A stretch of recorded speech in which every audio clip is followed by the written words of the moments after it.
Hey, you guys, you just entered a safe space for the mind, heart, and soul. Welcome to Meet Me Mentally, a space where we heal out loud. I'm your host, Amber, and together we'll unpack the unspoken. No filters, no shame, just truth, healing, and love. Let's get into it.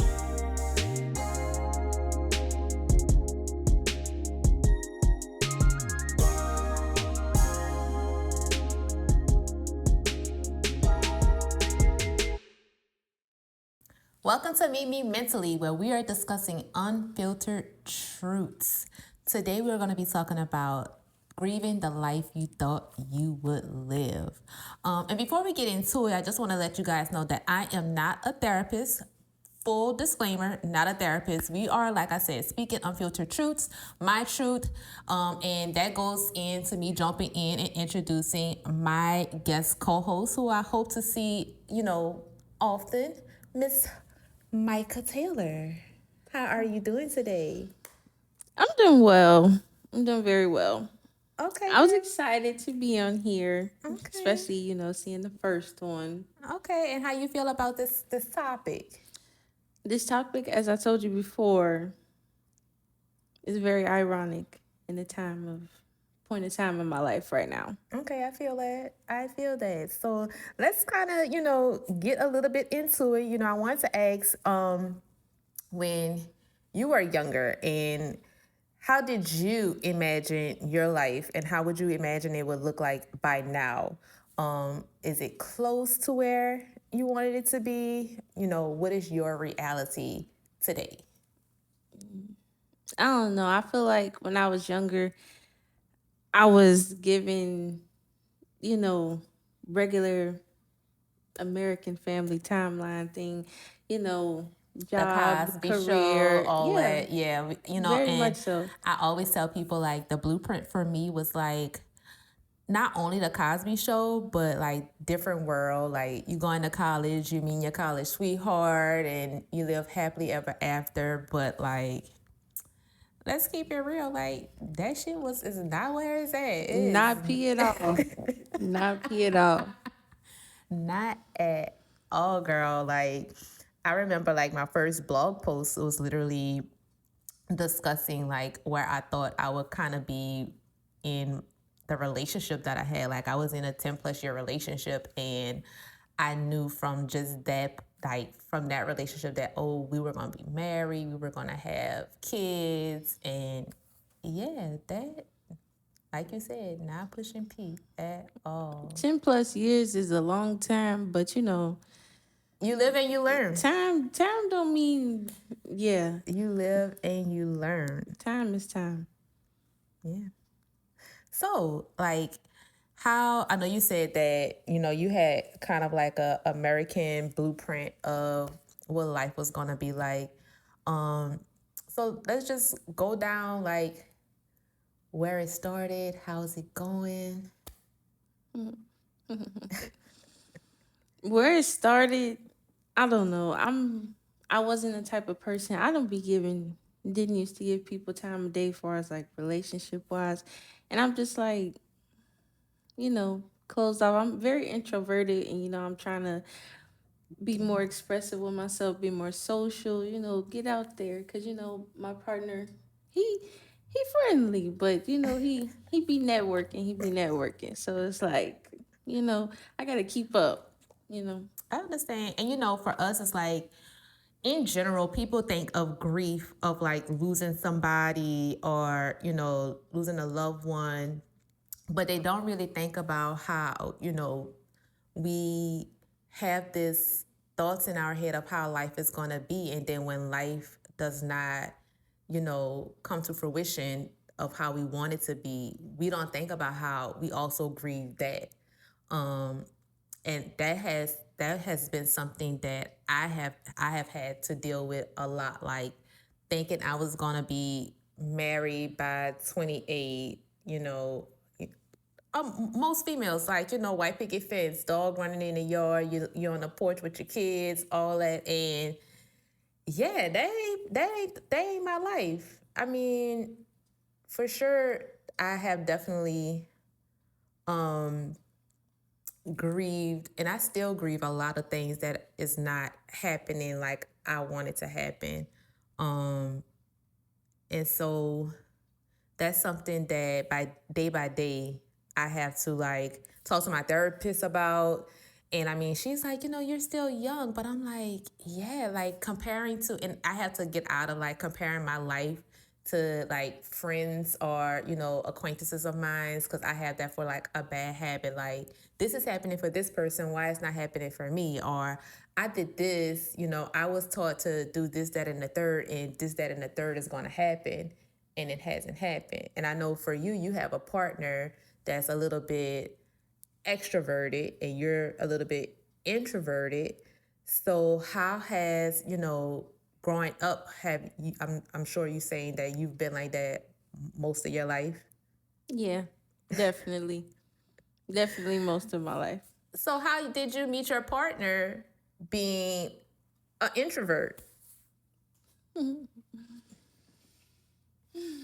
Well, we met online. So first off, Okay, clock it, y'all. Clock it. See, online dating is not bad, y'all. I mean, I've tried my 10+ year relationship. It started online. see, A lot of people don't know that. That they don't started be killers. They online. don't be They don't all killers. be killers. They might be a tad bit crazy in the head. They might work on your nerve every once in a while, but it don't be that bad. Very much But so. yours clearly ended in marriage. Yeah. And I feel like I need to be sponsored, but that's a whole other different type of thing. We need to be on the cover of it, you know? But that doesn't matter at this point. But yeah, so it started like that. And, it was during COVID. So, you know, during lockdown, couldn't really, see people in person, stuff like that. Just being on the phone, talking, getting to know each other. I mean, and that's something like what? Love is Blind. Have you seen Love is Blind on Netflix? No, but I heard of You it though. familiar with it? So it's like they're talking behind a wall. They don't really see each other. I mean, of course, we have FaceTime, but I think it's still like a different type of connection when you don't have like that physical connection, but more of like a emotional and mental Hmm. connection. So I mean, that's pretty dope. I didn't know that. I didn't know that you guys had met online. Yeah. So how did your, I guess, say childhood impacted the way that you moved with your relationship? So they be saying like typical things like when girls got dad issues, stuff like that. They don't find a good man and stuff like that. I had to break out of that because I'm like I don't want to be treated how my dad would treat women. I need somebody who treat me how I need to be treated. Okay. So childhood, I feel like that was very much so affected for like far as men in my life, but like I said, I'm firm on wanting better. Okay. I feel it. No, I would definitely kind of agree with that. I think I wouldn't say so much of like daddy issues, more so, I mean, for me it was more mama issues, but I also I knew that communication would be big for me in any relationship that I wanted to be in. So if that person, or I mean that 10+ year relationship, the communication was not the best. So I think that's why 10+ years was on and off, because some days, or some months or some years, communication would be great, like loved it. And then other times, communication would just be like falling apart. But I think I stayed the course because I would look at friends and see what they were be dealing with in their relationships, and I'm just like, oh, I can tolerate, piss poor communication over someone cheating on me, or someone talking disrespectful to me. So, the lack of communication or us not understanding where each other's coming from is tolerable versus having to want to beat him up because he with somebody else or he's dealing with somebody else. So I think that was the one of the main reasons why I stuck around for so long, along with you get to a place in your life where you're like, man, I've been in this situation for so many years. Like, I don't want to start over. I don't want to have to do this all over again, getting to know somebody, like figuring out what their favorite color is, what their favorite food. Like, Mm, who wants to do that? So, blah blah blah blah blah blah blah. yeah. So, just going back is just like, that was my blueprint. Like, my blueprint was, want to have, the staple black household. We both go to work, we both do this, and, you know, provide for our families. And of course, my life now is nothing of that at all. At all.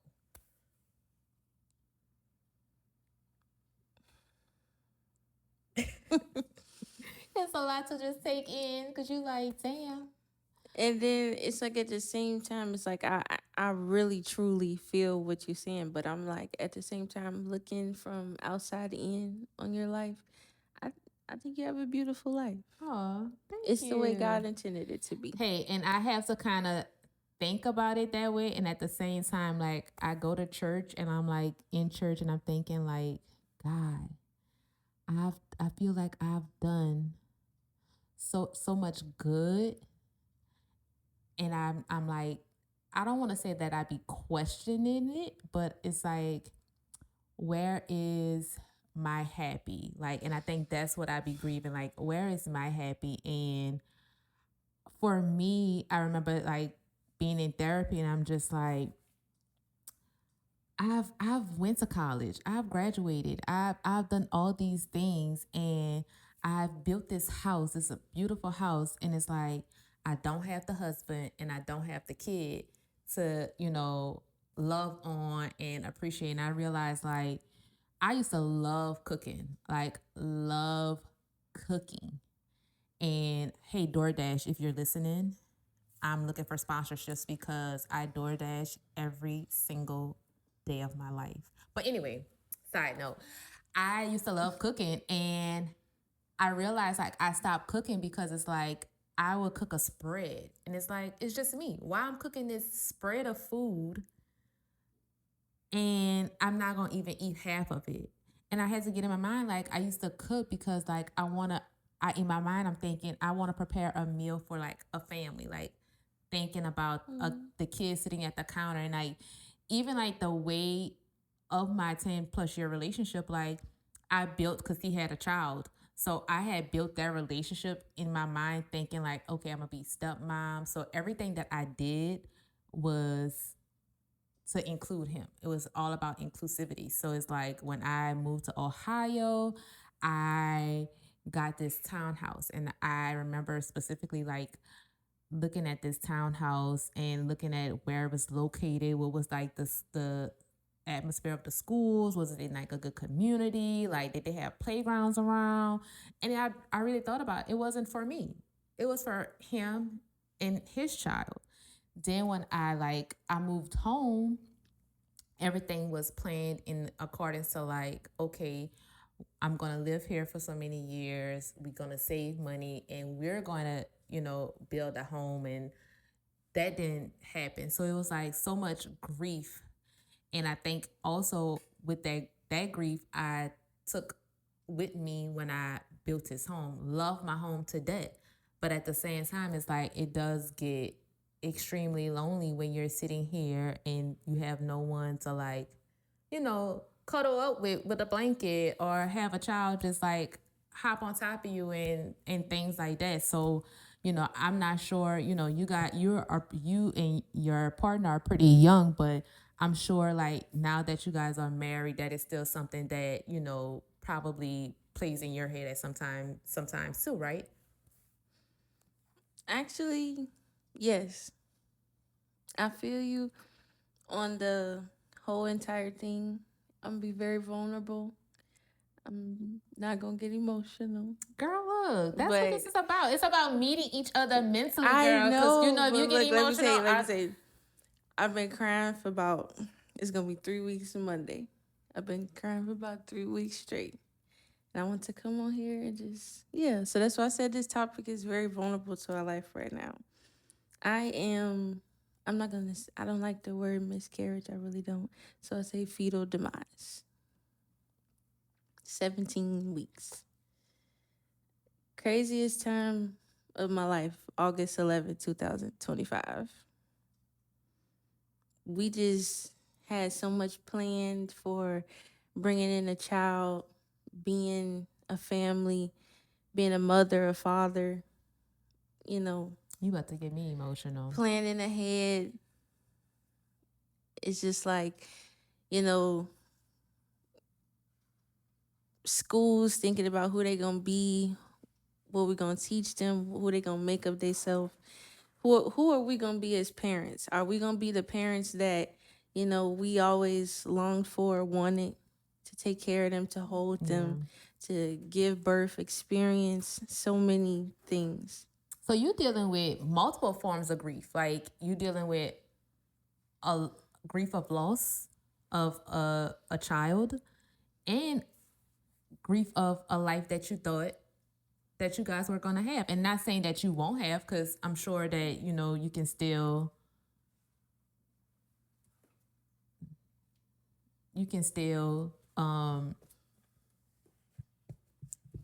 have it. It's just, and like you said, when you told me just now, it's God's, God's timing. But I've never experienced that, and so for me, it's definitely a touchy subject that I don't even know how to even talk about to someone. I mean, I've definitely had a friend that miscarried, and you say fetal demise. So I want to respect those boundaries. Um, and I know what she went through, and I can only empathize with you because, like, once again, I'm a empath, so like I kind of feel what people feel. Like I could feel that you were getting emotional, so I was already ready to be like busting out some tears, but um yeah, my prayers are for you and your partner, and I know that God is definitely going to bless you guys abundantly. However, it does still not take away from your grief. And I think a lot of people need to realize that, because they'll be quick to be like, "Oh, it's gonna happen in due time. It's gonna." Well, I understand that, but at the same time, like I'm dealing with the now. Yeah, definitely with it now. I've been feeling that recently. People be like, it's just a little setback, things like that. And I understand it and I feel that, I'm trusting in God. And the whole time I've been going through this and feeling this, I never once questioned God at all. Because the whole situation, what I've been telling everybody is that we just had so much grace. Everybody we encountered was so nice. We never had any problems, anything we needed. And then also, I just had my husband. He just, I don't know. It was a different side of him that I've seen, more emotional, more vulnerable. He was strong, and it just helped me be where I am in this past 3 weeks. Well, I mean, and I guess when you look at it, God placed him in your life for a reason. Cause would you be able to imagine yourself dealing with that with anyone else? No, not at all. Flat out, no. So I mean, I know I've kind of been leading the conversation. So what's your thoughts? Like what it is you wanna kinda speak on, let the people know about, grief in general. Grief in general is just, I feel like it's just surrender. I'm just surrendering to what has happened in my life, what's gonna happen in my life. Far as if I'm feeling anger, sadness, denial, I'm just surrendering to it all. I feel it. I definitely feel that. And I think when you surrender, you make yourself a lot more vulnerable to be able to have a conversation with God and to be able to hear Him. Because sometimes when we have those walls up, we can't hear exactly what it is that He wants from us. And I think that's super important because what he wants from us, and if we can deliver that, he will provide for us as well. So I definitely feel that. Um, do you think most of our expectations come from us, or are they handed down by family, culture, or even social media? Hmm. So when I was reading up on that, I was thinking about that. I was like, I feel like it's been passed down through like family and also friends and also heavy on the social media. Like a lot of us, we want these very much luxury lives, and a lot of us just don't got no faith and we ain't working for it. I'm just gonna Period. say that we not working for Clock it. that. Okay, caw. Look, Like that is facts. Like, faith don't work without the work. okay, So let's work. work, work. Work. Okay, that No is. Rihanna, but y'all hear it. Work. Look, that is what I tell you, and it don't even have to be. I'm big on. You know, it can be the size of a mustard seed. That's what he says, the size of a mustard seed. And I'm not sure if people are familiar like the size of a mustard seed, but go ahead and Google that bad boy. Like, Go to the store, the grocery store. yeah, You'll find it. you'll see it. Like, it's pretty small, and that's all you need. But along with having that seed, like Micah said, you have to work for it. Like, you just can't sit down and think that, oh, it's gonna happen for me. No, like, saying your daily devotions, going into the house of the Lord, like making sure he knows that, you are going to put in the work for him, not for, your mom, your dad, your grandmother, not for, social media. Because, yes, I am guilty of wanting to post every single thing on social media. I am definitely guilty of that. However, I'm coming to a place in my life where I realize that social media doesn't validate anything. I'm going to give you what I want you to see, but I also realize I'm giving you this and I am breaking down on the inside. So what is doing for me? What is it doing for me? And I had to really, as I've gotten older, I've realized that, like, I've seen a lot of friends post things on social media and I'm just like, this ain't your real life. Like, this is not what you're really dealing with. And that's when Flogging. yeah. And that's what I had to realize, like, yeah, no. Flogging. That's not P. Yeah, I got to be stopped. I be feeling that too though. Like I don't feel like everything need to be on social media. Like it really don't. I don't care. I don't care if it's about partners. I don't care if it's about, work life. I don't care if it's about personal life. You going out having fun. You can keep all that to yourself. Live in the moment. Experience it yourself. Let your eyes be your own camera. I be recording myself and posting myself, of course, because why not? Because, Yeah. I mean, you gonna get yeah, me. yeah. It's my social media This page. is real raw black beauty right here. And to just to go back, like, I also feel like, yes, social media plays a part, but I have to be perfectly honest with you. For me, it was a lot about family too. Like, I remember, I've had several friends now that have gotten married, that have had kids. And I remember, like, my mom will always be like, "Oh, did you see such and such and such kid? Like, did you see them do this or did you see them do that?" And I used to have to tell her, like, "Yeah, can we not always bring these people up, because I'm also dealing with my own situations of not having that family dynamic. So every time you want to come and tell me you seen such and such on social media, yeah, I seen it. You think that make me feel good? Like, and so I really feel like family also, and it's no shade to my mama. I mean, she definitely knows, you know, where I stand with it now.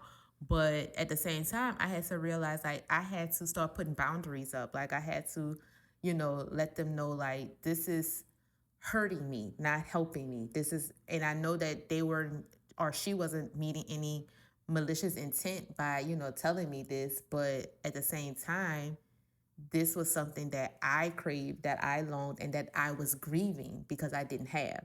So you putting it in my face, just only made it, a lot more difficult for me to accept that that wasn't my reality at the moment. So yeah, I do think family plays a big part in what we look to as, the life we expect or the life that we want. Um, we s- I'm not gonna say too much of culture because I feel like now it has gotten better where we've seen a lot more of us getting married, a lot more of us, having the black family. But I know for me growing up, I didn't see a lot of, my friends in two-parent households. A lot of my friends and myself was, being raised, by grandparents.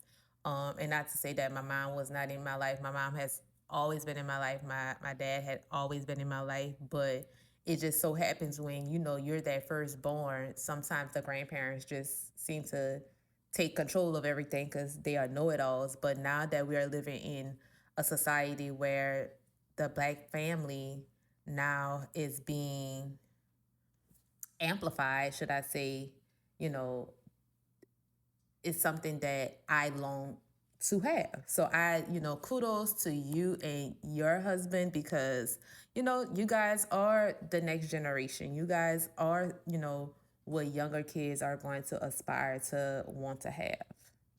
The aunties and uncles, for You know? sure.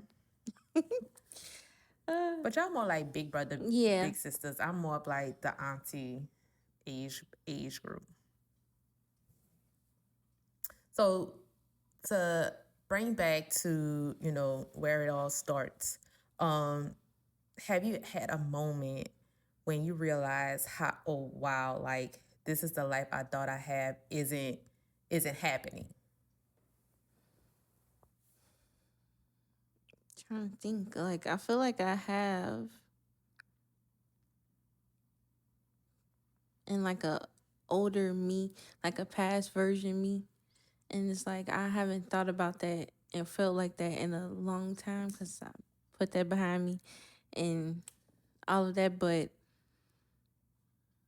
there was a time where I felt like that within a whole lot of things in my life, as far as for when I finished school, what I was gonna do after, relationship, and it was a trying time. Having a lot of those feelings, being young, but my life is moving, and I'm feeling like I'm kind of stuck, but everything else is just like changing, but I'm not changing. Changing. Yeah, I've definitely been there. Kind of feel like I'm still there in a sense. And like I said, I think with per the last episode that I did, I have to kind of give myself a little bit of grace because I am doing a lot that a lot of people have not accomplished yet, right? And so for me, it's still feeling like I'm stagnated or things have not moved for me. And I guess that's because of what I want. And I have to realize that is probably not what God wants yet. And so I know that there's a test that is being given that I still am trying to figure out what it is and how I need to move about that test. Um, because there's something that that's just not happening that where I would want to be. So I got to give myself a little bit of grace, but I'm human like everybody else. I'm human. I fall short of my faith at times. And I know that people say if you're going to worry, don't pray.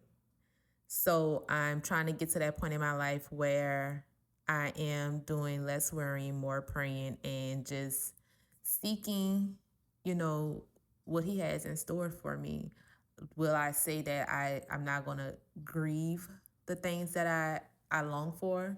Yeah, I'm gonna have my days, especially if I, get on social media and see the black family dynamic and people in love or somebody getting married. Yeah, that's definitely going to be some type of grief. But I also know that there are so many other things that I can be thankful for that God has put into my life. Amen. Definitely. But it just take me back to social media. Social media really make it hard for a lot of relationships. It's so many people that's wanting so many things, wanting these men, wanting these women, wanting these other, just wanting just to be them. Yeah. Instead of just being in a moment with your partner, understanding your partner, listening, trying to make things work and, fully being committed to each other and how it should work. Social media, Social, it and give me I a used to, I loss. used to, I used to laugh a lot and say social media is the devil.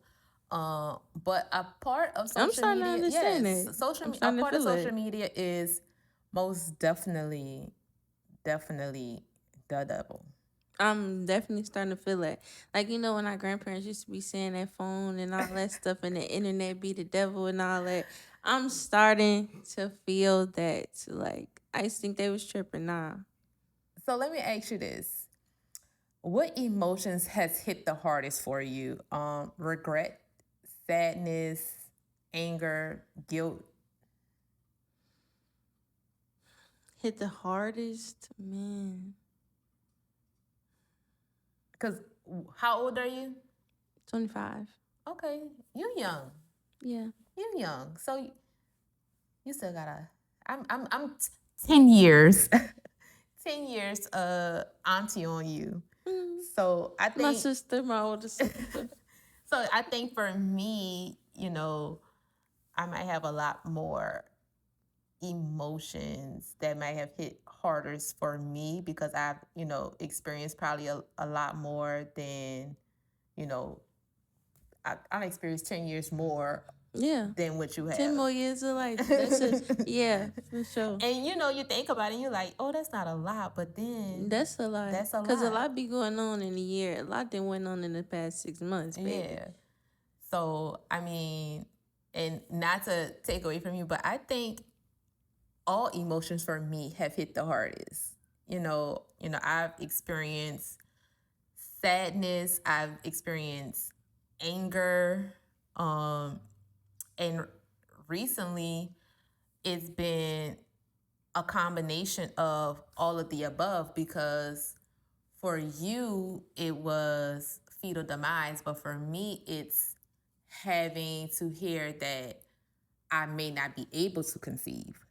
So I'm just like a case of all types of emotions. And for me, it's like I dealt with guilt because a couple of years ago, I was at the numbers where I can go ahead and freeze my eggs and I would probably be able to produce a bunch of eggs, right? But I procrastinated and procrastinated. And then I'm like, you know what? Let me go back and get that number to see. And so when I found out what that number was, I'm like, dang, I should have really did this 2 years ago because now it's like I have underlying issues where I have the fibroids, I have the ovarian cysts, and now Mm. I have, a low egg count number. So it's like it's not the end of the world, right? Like it's they're not saying that, it's impossible. It's just gonna make it a little bit harder for me. So when I did get that number, sadness came about. Um, and then that 10 plus year relationship instantly came to my mind. And that was anger because I'm like, I put so much energy into a relationship where I probably should have moved on from. I probably would have found my person. I probably would be a wife or a mom had I not. And then I have to sit back and say, you know what? This is all God's plan. God has a plan. I can't I can't keep saying that I want this, that, and the third because that may not be what God wants. Hopefully, kids are in, His plan for me, but I've also come to accept that if it's not for me, I'm okay with adoption, but I am going to take the necessary steps to see whether or not I can have a kid naturally. But yeah, I mean, I think we are all dealing with different bags of emotions at different stages of our lives. So yeah, I probably have 10 years of emotions of sadness, guilt, anger. But in your current state, I'm sure the past 3.5 weeks have been sadness, anger, all of the above. Past 3 weeks, past couple years as well. But it's just I can definitely agree. I feel all of the emotions the hardest as well. Especially I'm gonna call us uterus sisters cause because these fibroids and these cysts, yeah. If y'all know, then y'all know. Look, I was literally in a group message last night talking to one of my sisters about this, and she's going through something of the same thing. And for me, it's like, and not to, get TMI and, and not be so off topic, but it's still on topic of the grief, right? Because, you know, every month is different for me. Every month when my cycle happens, is either unbearable or it's like, okay, I'm Yeah, like good. she chilling. She Yeah, chilling this month. yeah. But them other times it's really like somebody is really tearing some stuff down in there. And like what's crazy is that I had seen this post and I love saying this like because it was a video and then this is off topic, but we gotta get back on topic. But I have to talk about this video. The video was like so you know how your uterus and you have everything that's in there and the components and everything. It was like, it's like a little family and like little mini people, like in a village. And they talking about how, the woman's getting her body to be prepared to be pregnant and things like that and have a So baby. is it a construction site? No, it's Oh. not like a construction site. Like, and then it's just like the woman has her period and the period is just like the whole village and everybody tearing everything down because they just prepared everything to bring in a baby. Interesting. Kills me every time and I'm just Interesting. Like I really kind of want to square up with the village at this like point. honestly, truly. Like, How many times we gonna have to build this and then y'all gonna tear it down because y'all blew?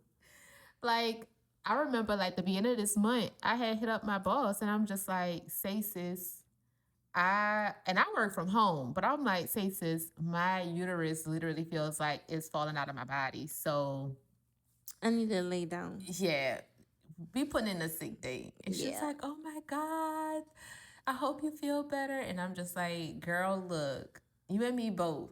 You and me both. Cause this is not for the weak at all.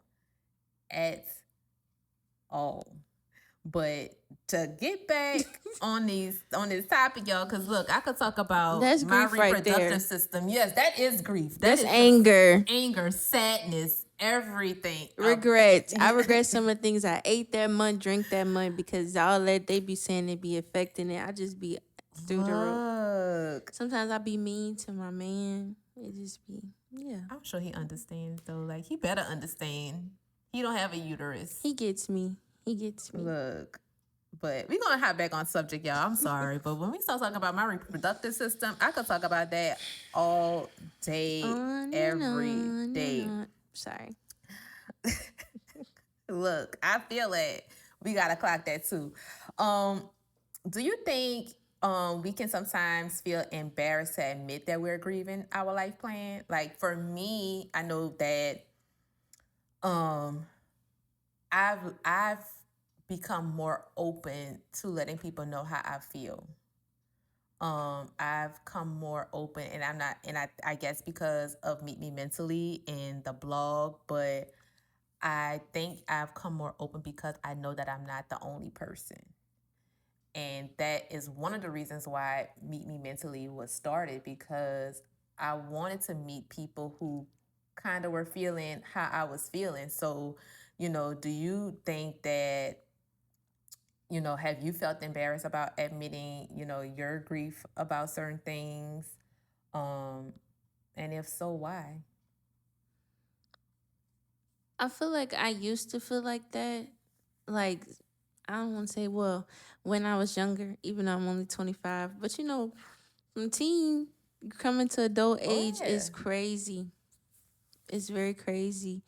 And I want to say I might have used to be, no, I'm not going to say I'm not going to cap. I used to be embarrassed to discuss these things, to discuss my feelings, to talk about what's going on. And it's just like I needed the support for that. Went to therapy. Also, my partner, he be bringing it out of me. Like, yeah, he be mad because I don't be wanting to talk about nothing. But then I end up talking about it. But it's just like I feel more comfortable now. I was definitely like that growing up. Like I used to harbor so much in, and I wait till like the last minute to explode. Like, and it would be bad because I'm exploding and I am hurting feelings. Like I'm letting everybody have it, and that wasn't fair to them. And so I think it was no, I was. I'm not gonna say I think it was definitely when I started therapy, and I started therapy maybe like my senior year of college, and my therapist at the time was not a person of color. She was a older white lady, but I think she just really helped me see that I am resilient. Like a lot of the things that I was like dealing with was not was not holding me back from my feelings. Like she was like, I'm just surprised of certain things that you've gone through that, you're still able to stand tall. And so I think after that conversation for me, it was like, you know what? Other people probably are dealing with the exact same thing. And so I kind of stopped therapy for a while after that. But then when I got heavily back in, I'm like, yeah, I gotta let you know how I feel. Like, I can't keep harboring this bad energy in. I also have to once again put up boundaries. Like if I feel as though that you are bringing my energy down, I'm going to separate myself from it. Like I am going to take myself out of that, and that goes for anybody. Like Just like that. I like it could be my mom or my grandmother. And I remember a time where like my mom and my grandmother, like if they have like a bickering moment and it starts to like overwhelm me or like my anxiety starts going up, I'm like, you know what? I gotta remove myself because I can feel my anxiety going up. I'm like, this not for me at all. But yeah, I have definitely growing up it definitely was like an embarrassing moments of like wanting to say how I feel and express how I feel because it just wasn't something that I felt like I grew up feeling comfortable doing. Like I feel like a lot of us in the black community is like stay in a child's place. Mm, And if we speak on how we feel, it was us being disrespectful. disrespectful. And so now I'm like, ain't no disrespect about it. And I feel like my grandmother at times sometimes feel like it's still disrespectful, but no, it's me just kind of expressing like this is how this is making me feel. And I don't think that, I think we can go about it a different way. We can have a different type of conversation. The tone can be a little different. I have to, remove myself from that situation because I know that one, I don't want to be disrespectful. I don't want to go there. But I also know that I'm a crybaby. So me wanting to, express how I feel and say what I want to say, it's not going to come out like I want it to come out. I'm going to start crying. And I feel like, you know, in our community, or it might be in general, crying has been a representation of weakness. And so I don't want to show weakness if I'm starting to cry by saying how I feel. So I kind of remove myself from the conversation, think about what needs to be said, and then we can have a conversation and come back. But it has definitely been moments growing up of embarrassment if I wanted to discuss or say my feelings. I realize now at this age that I'm at, there's so many different layers to grief. Um, and we aren't invincible to it.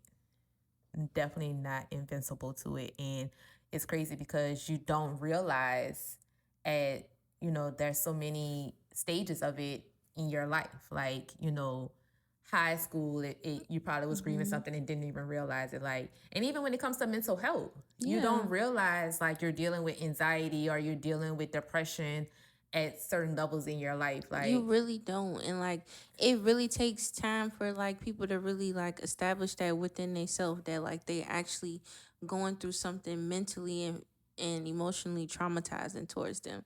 And I definitely feel that because some people they really don't learn until like things start to get too late. yeah, and that's one thing that I have to realize when it comes to discussions or conversations with my mom or my grandmother or just family members in general, to extend grace, because I feel like it can be passed on traumas that they never dealt with, because once again, in our community, mental health was taboo. It was, go to God and pray to God about it. And at times my grandmother still hits me with that, and I have to let her know that God has put people in places to help assist in that, to help me, for them to help me, see that I'm going about my life the right way or the wrong way, and I can still talk to God about it too. And so I think that is something that we have to work on. And I know, my grandmother's probably already stuck in her ways, but I definitely, for the next generation to come, I want them to know that it's okay to go to therapy. It's okay to talk about your feelings, even for men. You know, I clap for the man who goes to therapy just to want to just get it off his chest. Nothing, it may not even be anything crazy, but just to get it off his chest. And I am interested to see like how many men in the world is grieving the life that they thought they would have. Because I feel like this is definitely a conversation that a lot of women can relate to. But I'm sure there's a lot of men that can also relate to this conversation, especially the ones who thought that they would probably play pro ball, Gotta and be millions. the ones who thought they'll play pro ball, the ones who thought that, you know, they'll be making 6 7 figures now. And yeah, and so I think it's definitely a healthy conversation for a man to have about the life that they thought that they would have too, not just women. Because with us, we can probably talk about this All all day long. day, every day, because we grew up with the Barbie doll houses and Barbie and Ken and the kids, and but for men or for boys, they're growing up with football, baseball bats, and things like that. Like, are they being taught a family dynamic? Are they being, they grief is probably looks a little different, but at the same time, should it be different? Mm, eating down on that. See, Should it be different? it, And I think, hopefully, if God blesses me with kids, that's something that I would love to instill in them, is that, you can still be this, especially if it's a boy, you can still be this protector. You can still be this sports fanatic, but you also need to know how to be sensual, mm-hmm. how to be sensitive, how to, cook, how to be able to do the laundry and be there for the woman. And know that, you know, being a man does not mean being hard all the time. So that definitely is something that I would love to be able to, instill in my children. But not even just that. Like, I try and talk to my brother about that all the time too. Yeah, we still need to teach these men now. Yeah, the men now, cause like, Y'all still worth saving. Y'all still period, worth saving. period. Um, so I know that you dealt with some things recently, but in your life, what has helped you process the moments that you've had in your life, like currently with um the fetal demise? What has helped you along with not just your partner, but have you been journaling, like meditating? What's been your go-to? So, like you said, along with my partner, I do like to journal. So I'll be writing stuff down. It's a lot that goes down in my journal. I'll be talking to myself, rapping it out for real, honestly. But also, my mom is what mom is like my best friend. She's my bestie. We talk about everything, and she's always there for me, for us, family. But for the most part, I'm journaling definitely, and that journal is so many experiences to my life from high school to where I am now, electronic and on paper. Okay. Look, I'm like, gotta be some paper involved with that, cause Definitely paper. and for me, I would say like my escape, this is like so country, but my escape is fishing. Mhm. Like I love to go and I don't have to catch a thing. And I feel like when I don't catch anything, it's God saying, be patient. It's gonna happen. And so I go out there, I put my headphones on, I play my gospel, and it's just me in the water. And yeah, I mean, if I catch something, I'm like, cool, thank you. Like Yeah. I thank you because I was standing on faith that you was gonna provide for me, right? And when I don't, it's still a thank you because I've learned something. I learned to be patient, and my time will come. And so that has been my escape. Me mentally, the blog has been my escape. So anything that I'm going through throughout the week or the weekend, I am preparing to blog about it that Wednesday. So that Wednesday the blog comes out, and it's literally about an experience that I've had either that past weekend or during the week. Um, for me to just convey it, and hopefully that whoever reads it, they can kind of resonate with it too, like they're going through the same thing, or I'm helping somebody you know find their place, or find their answers. So that has been it for me. I love it. I love the whole concept of the podcast and the blog. I was reading up on the blog the other day. I was just laying in bed, just just chilling, just reading everything. I actually do really love this.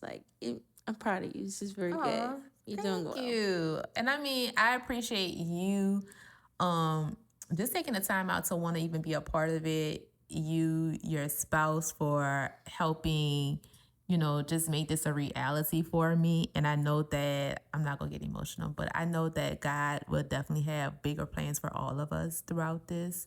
Um, this is my baby. This is something that I have been wanting to do for forever. I remember when I started going to therapy, I'm like, I just want to kind of document like my experiences with therapy. Like I want people to know that it's okay, that therapy is still a safe space that you can talk about, because a lot of people feel like, oh, you go to therapy, you're crazy. Mind you, I might have a little crazy in me. I ain't gonna front. And that never been your business. I ain't gonna front. I might have a little crazy in me, but at the same Like, time, like, I'm trying to work on myself. I'm healing. yeah, I'm healing from it, and I want you to kind of experience what you can also be going, what could happen for you if you go to therapy. And, hopefully in the future, I'll have some counselors and some therapists come on and speak to the importance of therapy, because I think everybody needs therapy. Everybody. Hell, I think my dogs need therapy at times, because I know a dog that definitely need it. because I know my dog, we so off topic, but I know my dog, he comes here, and because he's so used to being with my grandmother and my mom, like when he comes here, he gets into like a extremely depressed state. Like if they Oh, leave him here, he is upset. Like they went out of town and he came here for like a week, and homeboy was not having it. Like I just knew he was gonna commit like doggy suicide or something. He was oh my not goodness. happy at all. But Poor baby. yeah, that's my big baby. But yeah, I think everybody needs therapy, and I just appreciate you wanting to come on, and you're not going to be a stranger to the show. So she's definitely going to be on more Be than looking for one, me. more than once. But let's hop back real quick. Yes. Let's talk about relationships and support. I'm on the other side of the table because I ain't got no man, I ain't married, but that's okay though because my boy ass is coming. Period. I know that's right. What are some things people should avoid saying when someone is processing any type of grief? So, for you, in your recent moment of grief, what do you feel? What are you feeling? Are some trigger words or some words that I myself should avoid saying because you know your husband had already told me, but like I'm a person that I don't know what the vibe is. Like I don't want to be like I'm sorry for your loss, and then like I piss somebody off or I make somebody cry and that was not my intent. And so what are certain things that I shouldn't say or anyone should say in your moment of grief? And once again, grief can be any type of thing right now, right? Like Yeah. you can be grieving sadness, you can be grieving anger, you could be grieving regret or guilt. So what from your standpoint someone should kind of avoid saying? Mm. I don't know. I've been trying to just be like considerate to everybody else. Because I'm just like, I know people like, they'll feel bad and, they don't really have the right words to say. And when people don't have the right words to say, they say all the wrong things. Yes. And I'm just like, thank you. I don't really know what else to say. But for the most part, is the thing. I don't really know. So let me ask you this. Is it hard? And I'm sure like it's only been what you said like 3.5 weeks. Like Yeah. so I'm sure you haven't really been around a lot of people. But, do you think that just conversations about babies or even being around a baby can be something that like really be that can trigger an emotion? No, and also because I was just around a baby. I love that little baby.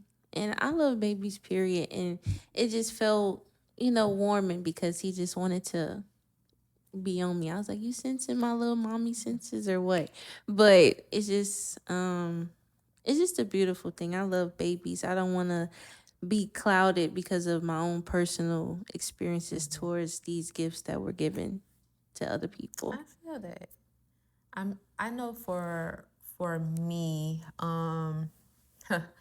it's crazy because I literally just got into it with a friend of mine because um I had went public on Instagram on a video discussing like my fertility issues, and I was under the impression that that friend had seen that video because he typically watches a lot of my Instagram stories. So that friend is extremely conservative. He votes conservative.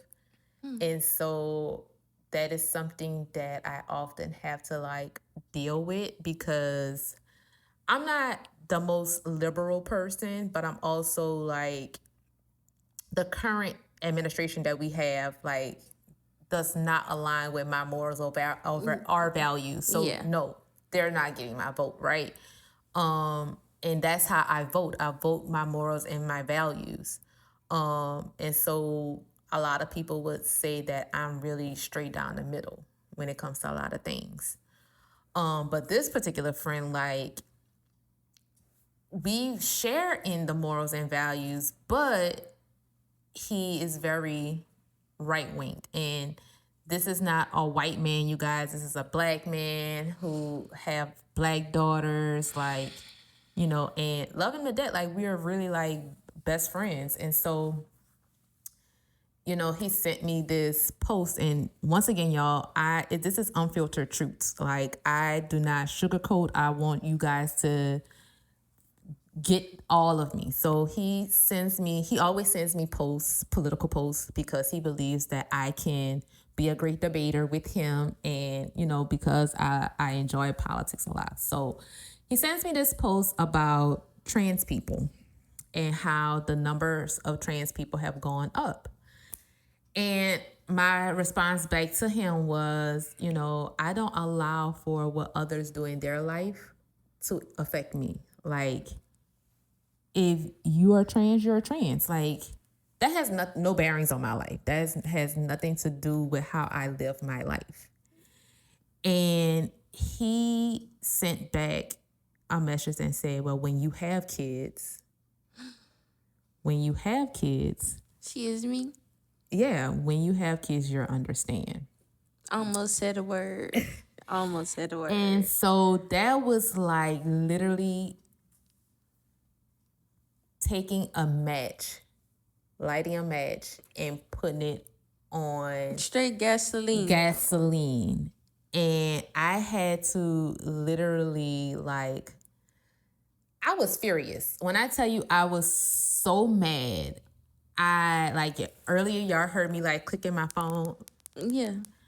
That's how I was. And I was just like, I need a break from having these conversations with you. I said, because as someone who is dealing with fertility issues, I said, I can say so much more.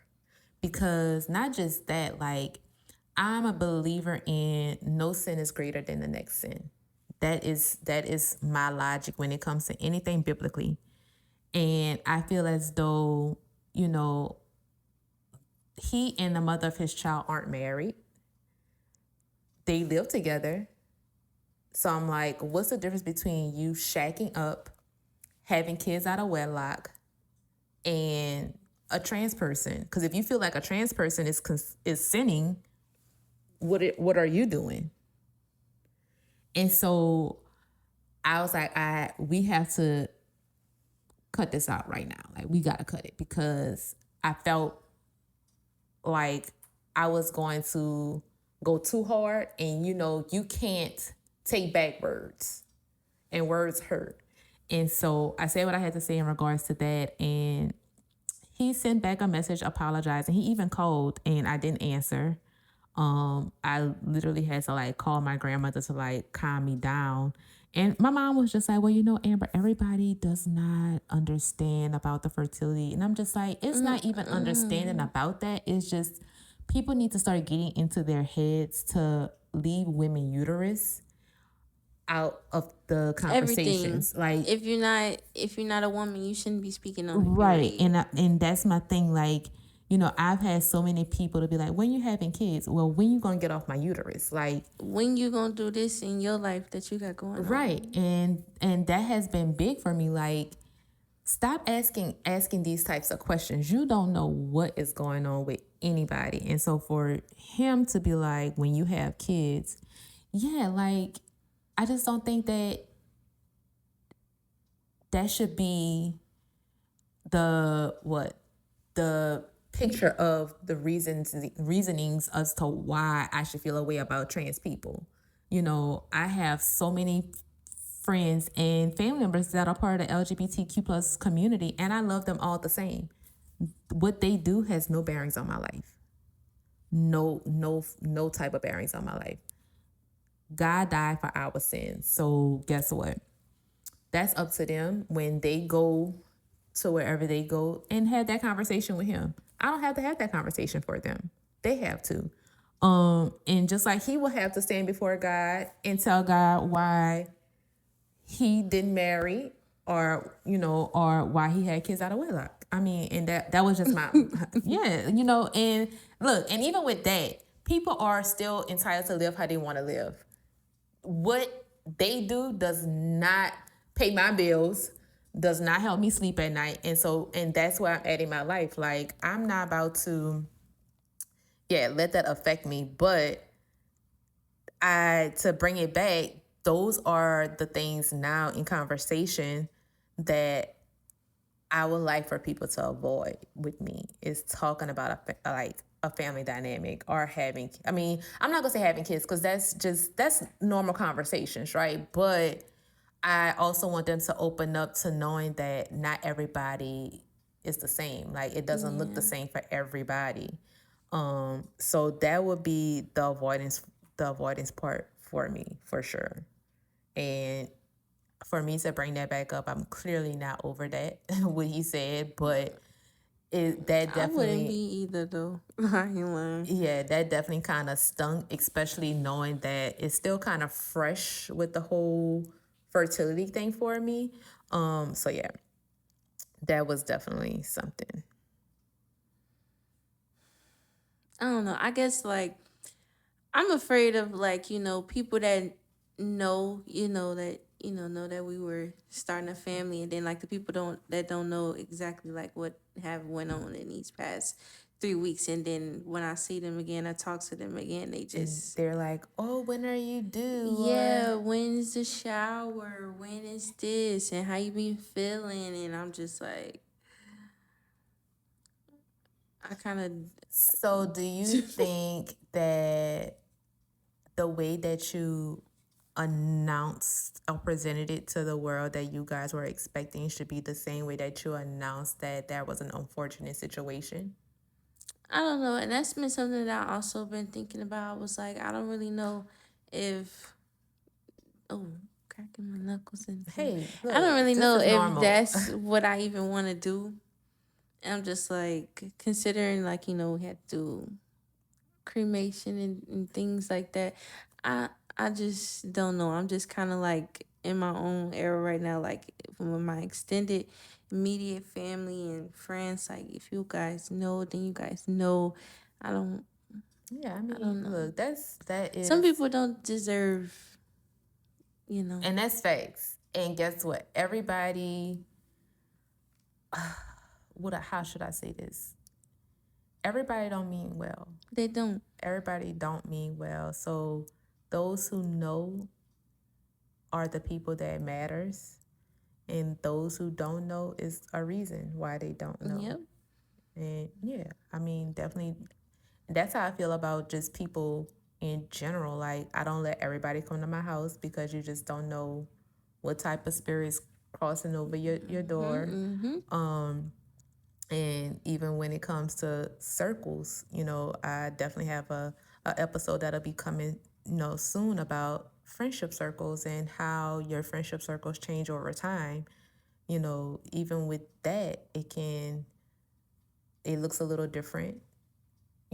Some friends that you once have, you don't even want them to really be knowing what's going on in your life because sometimes they don't mean well. Um, but no, I feel that. I definitely feel that. Um, but do you have anything before we close out for the greater good of the people, for the Meet Me Mentally family? Get out there. And Take a when you take a say leap of when you faith. say get out there, what you mean? I mean, get out there with your mental health. Literally, get out there. Talk to somebody. Speak with somebody. Friends, your lover, a therapist. If you need serious professional help, be as open as you can. We only get to live this life one time. One time. They say you only live once. You I live every mean, I day. hope to come back as a mermaid if I do.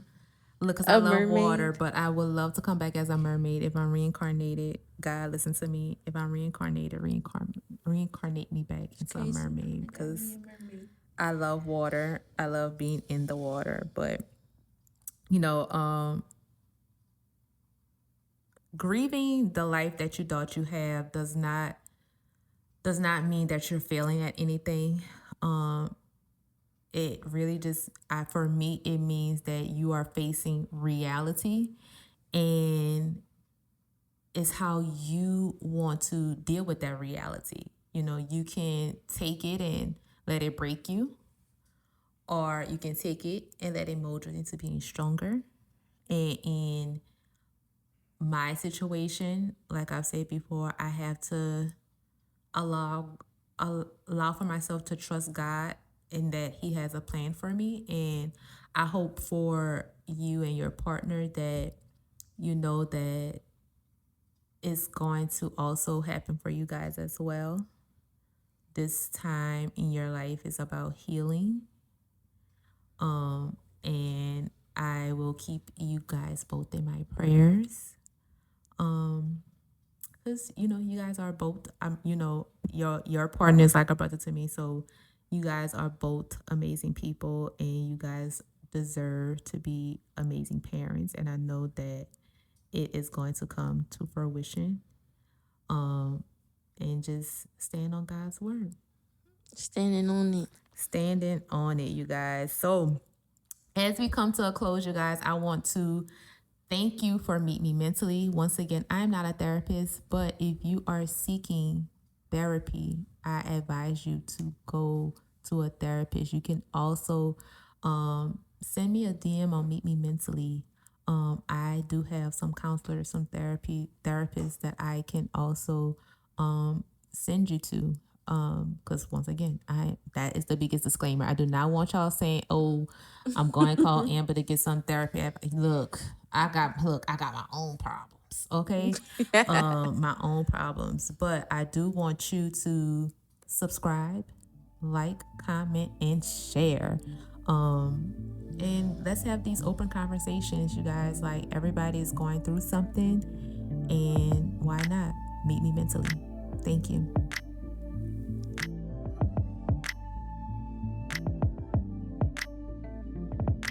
Hey, thank you for tuning in to Meet Me Mentally. Be sure to subscribe, leave a review, and share with someone who needs this. Until next time, protect your peace and meet yourself where you are.